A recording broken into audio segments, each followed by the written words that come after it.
नमस्कार, जय हिंद। आप सभी का स्वागत है आपके अपने चैनल, जहाँ पे कि हम लोग बात क्या कर रहे हैं। तो आपको पता होगा यहाँ पे लगातार दो चीज़ों का वीडियो लगातार मिल रहा है। कौन कौन सा? तो एक तो आपका झारखंड के रिगार्डिंग, और दूसरा जब हम लोग बात करते हैं तो JSSC से रिलेटेड जितने भी विज्ञान के प्रश्न हैं, साइंस के प्रश्न हैं, वो भी आपको मैं सॉल्यूशन वैसा प्रोवाइड करा रहा हूँ जो कि चैप्टर वाइज है, जो कि पिछले एग्ज़ाम में आया हुआ है।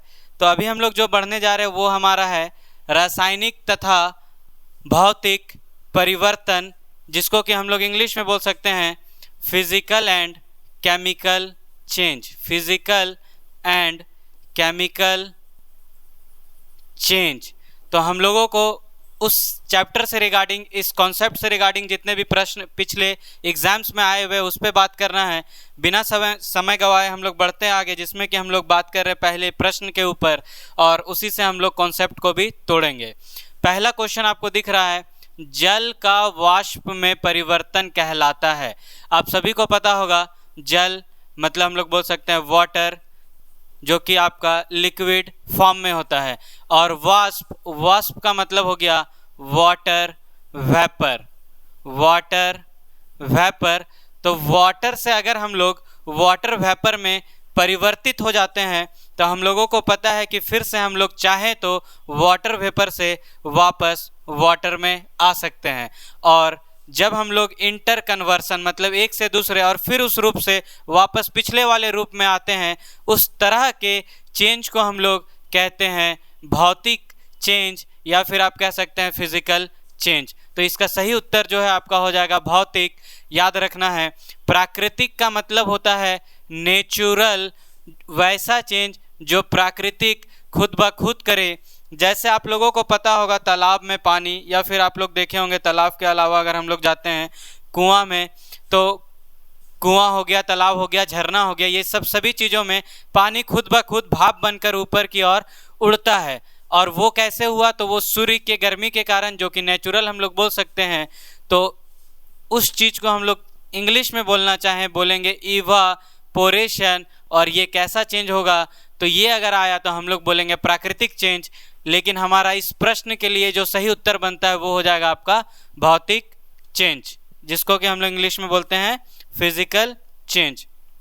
आते हैं अगले प्रश्न की ओर। अगला प्रश्न है कोहरे। आप सभी कोई देखे होंगे कोहरे, फॉग। ये जो फॉग होता है ये निम्नलिखित में से कौन सा कोलाइडी तंत्र अभिव्यक्त होता है? कोलाइडी तंत्र अभिव्यक्त होता है, इसका मतलब कि ये कौन सा कोलाइड है। कोलाइडल सॉल्यूशन के बारे में हम लोग पढ़ते होंगे। कैसा सॉल्यूशन? जो कि दिखता होमोजीनियस है, दिखेगा कैसा?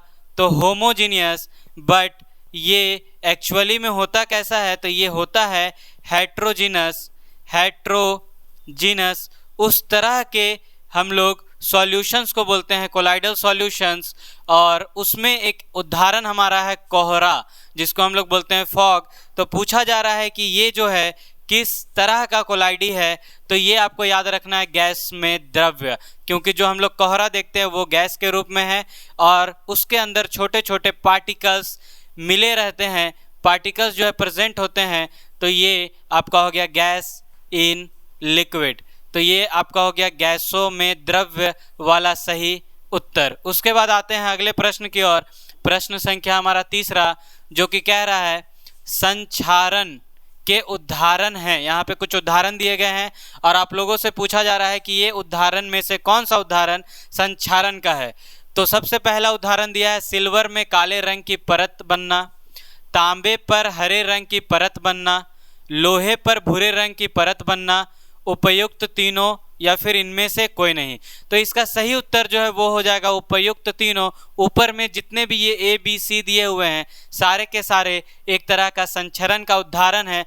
मैं आपको बता दूं, सिल्वर आप सभी को पता होगा, जिसका कि फॉर्मूला होता है, सिंबल होता है Ag। और जब ये एटमॉस्फेयर में सल्फर से रिएक्ट करता है तो बनाता है Ag2S, और इसी के कारण एक काले रंग का परत इसके ऊपर आता है। उसी तरह जो तांबा है, आप तांबे को देखिएगा तो ये एटमॉस्फेयर में कॉपर, जिसका कि फार्मूला हो गया, ये किस तरह का बना रहा है? तो हरे रंग का परत, और हरे रंग का परत ये फिर सल्फर के साथ रिएक्ट करेगा और बना देगा CuS, ये हरे रंग का। अगर आपसे पूछता कि कॉपर जो है काले रंग का परत बना रहा है, तो आपको याद रखना है कॉन्सेप्ट कुछ ऐसा है कि कॉपर जैसे ही एटमॉस्फेयर में ऑक्सीजन के साथ रिएक्ट करेगा तो ये बनाएगा कॉपर ऑक्साइड, जो कि आपका काले रंग का होता है। ये आपका होता तो ये होता ब्लैक कलर का, ये वाला हमारा हो जाएगा हरे रंग का। फिर आते हैं अगले को, ये ऑप्शंस में लोहे पर भूरे रंग की परत। तो लोहे पे भूरे रंग की परत हम लोग सभी कॉमन है, इसको हम लोग बार बार देखे हुए हैं, क्या जंग लगना।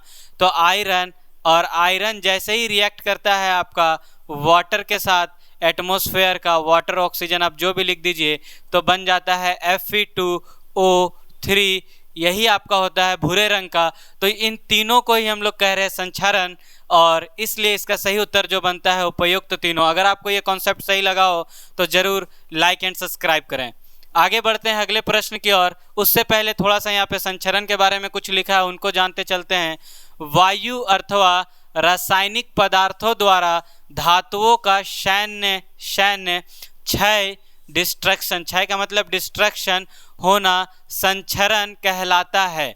लोहे पर जंग लगना अर्थात लोहे पर भूरे रंग की परत बनना, तांबे पर हरे रंग की परत बनना, या फिर सिल्वर पर काले रंग की परत बनना संचरण का एक महत्वपूर्ण उदाहरण है, आपको याद रखना है। अगला जो है हमारा प्रश्न जिसके बारे में हमने डिस्कस किया, उसके बाद आते हैं ये एक अशुद्धियों से क्वेश्चन। अशुद्धियों के कारण द्रव्य का क्वथनांक क्या हो जाएगा? तो आपको पता होगा क्वथनांक का मतलब है यहाँ पे बॉइलिंग पॉइंट, और बॉइलिंग पॉइंट आपको याद रखना है। अगर किसी मटेरियल पे, या फिर आप बोल सकते हैं किसी भी सॉल्यूट में, या फिर आप सीधा बोलिए पानी में, अगर हम लोग वाटर में कोई भी इम्प्यूरिटीज़ को मिक्स करते हैं, अशुद्धियों का मतलब हो गया इम्प्यूरिटीज़ को अगर हम लोग मिक्स करते हैं तो इसका क्या होगा? तो इसका जो बॉइलिंग पॉइंट होगा वो बढ़ जाएगा, और जो फ्रीजिंग पॉइंट होगा वो घट जाएगा। याद रखना है, बॉइलिंग पॉइंट जो होगा वो बढ़ जाएगा और जो फ्रीजिंग पॉइंट होगा वो घट जाएगा। तो यहाँ पे बोला कि क्वथनांक मतलब इसका बॉइलिंग पॉइंट क्या होगा? तो इसका बॉइलिंग पॉइंट जो है वो बढ़ जाएगा। इसी से मिलता जुलता एक मैं बता दूं, आपसे क्वेश्चन पूछा जाता है बहुत बारी, वाटर का जो है मैक्सिमम डेंसिटी, घनत्व, डेंसिटी का मतलब हो गया घनत्व, वाटर का जो है सबसे ज़्यादा घनत्व कितने डिग्री टेम्परेचर पे दिखता है? तो आपको याद रखना है 4 डिग्री सेल्सियस पे वाटर का सबसे ज़्यादा घनत्व देखने को मिलता है। आते हैं अगले प्रश्न की ओर, और अगला प्रश्न है पाश्चुरीकरण संबंधित है। पाश्चुरीकरण ये बहुत ही फेमस नाम है, लुईस पाश्चर के द्वारा ये पूछा जाता है कि किनके द्वारा दिया गया है। तो याद रखना है लुईस पाश्चर एक हमारे साइंटिस्ट हैं जिनके द्वारा ये मेथड बताया गया। इसमें करते क्या हैं, हम लोग लगभग 75 to 80 डिग्री सेल्सियस पे मिल्क यानी दूध को उबालते हैं, और उबालने के बाद विदिन 16 सेकेंड इसको पूरा ठंडा करके और पैक कर देते हैं, जिससे कि इसके अंदर का जो बैक्टीरिया है वो बढ़े नहीं, वो नष्ट हो जाए। इसी प्रक्रिया को नाम देते हैं हम लोग पाश्चुरीकरण। तो ये क्या है? तो दूध के निर्जमीकरण से संबंधित है। ये किस चीज़ से संबंधित है? तो दूध को हम लोग जो है बैक्टीरिया मुक्त करने के लिए जाते हैं, उसी से ये संबंधित है। अगर कॉन्सेप्ट समझ में आ रहा हो तो लाइक एंड सब्सक्राइब आपके हाथ में है। अगला प्रश्न जो कि आपका है क्रोमैटोग्राफी। क्रोमैटोग्राफी ये एक तरह का आप बोल सकते हैं सेपरेशन टेक्निक है। दो चीज़ अगर मिक्स्ड हो गया है उसको हम लोग चाहते हैं अलग करना, तो ये सेपरेशन टेक्निक के रूप में हम लोग यूज़ करते हैं। और इसमें करते क्या हैं हम लोग? तो याद रखना जहाँ पे भी आपको दिख जाए वर्ड क्रोमैटोग्राफी, मतलब यहाँ पे कहीं ना कहीं बात हो रहा है कलर का। और कलर पिगमेंट्स को हम लोग अगर अलग करते हैं किसी भी गिवन सैंपल से, तो उसको हम लोग नाम देते हैं क्रोमैटोग्राफी। अब याद रखिएगा एक बहुत ही महत्वपूर्ण लाइन, और वो क्या है, तो ये जो क्रोमेटोग्राफी है ये सैंपल का qualitative as well as quantitative दोनों तरह का एनालिसिस करवाता है। क्वांटिटेटिव एनालिसिस दोनों तरह का ये करवाएगा, quantitative as well as qualitative, मतलब क्वालिटी भी तो बताएगा ही बताएगा, साथ ही साथ उसका क्वांटिटी भी बताता है। तो अगर हम लोग यहाँ पे देखें तो रंगीन पदार्थों की पहचान करने में तो ये क्वालिटी बताता है, पदार्थों की संरचना निर्धारित करने में तो ये तो नहीं हो सकता है, रंगीन पदार्थों की प्रभाजी आवेशन में तो ये नहीं हो सकता है, एक मिश्रण से पदार्थों को अलग करने में तो ये भी हो सकता है। तो इसके लिए आप लोगों से मैं कमेंट भी चाहूँगा, इस प्रश्न का जो उत्तर है ये अकॉर्डिंग टू जो सेंस बोलता है वो आपका ए भी होना चाहिए और डी भी। आप लोग कमेंट करके ज़रूर बताएं कि इसका सही उत्तर मोस्ट अप्रोप्रिएट अगर ऐसा एग्जाम में आता है तो क्या मारना चाहिए। लेकिन अगर हम लोग जाते हैं कहीं पे ऐसा ऑप्शन दिख गया ए एंड डी बोथ, तो हम लोगों को वही टिक करना है ए एंड डी बोथ, क्योंकि ये दोनों बात सही है, ए भी सही है और डी भी सही है। इस वीडियो में इतना ही, मिलते हैं नेक्स्ट वीडियो में जहाँ पे कि हम लोग अगला कॉन्सेप्ट देखेंगे। तब तक के लिए जय हिंद।